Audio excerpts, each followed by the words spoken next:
Руслан Валерьевич, вы сегодня прошли какую-то процедуру интересную. Расскажите про нее, пожалуйста, подробнее.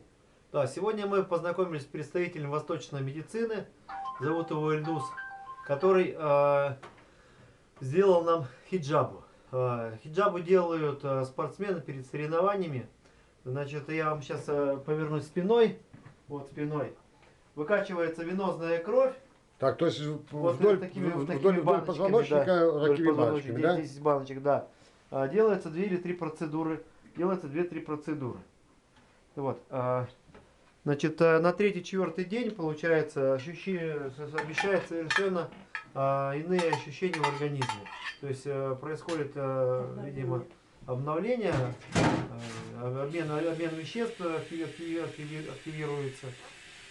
В общем, на третий-четвертый день я поделюсь своими эмоциями. Но сейчас, после того, как примерно 400 грамм крови меня забрали, я чувствую, конечно, упадок сил и Слабость, слабость, да? да. Так, это Да. получается одноразовые баночки. Не одноразовые многоразовые баночки. Многоразовые. Да, да. Они ставятся, получается, на кожу. Они в любую часть тела фактически ставятся. Ну, я видел на рисунке, могут на шею ставиться, на голову ставиться, на руки, на ноги. И, значит, откачивается воздух.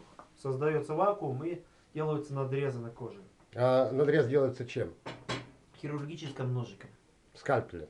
Ну, скальпелем. Так, а дезинфекция проводится перед тем, как на пару Обязательно. Чем? Обязательно. C2H5OH? Да, да. Спиртом, да. Спиртом, мазями там, да. Спасибо.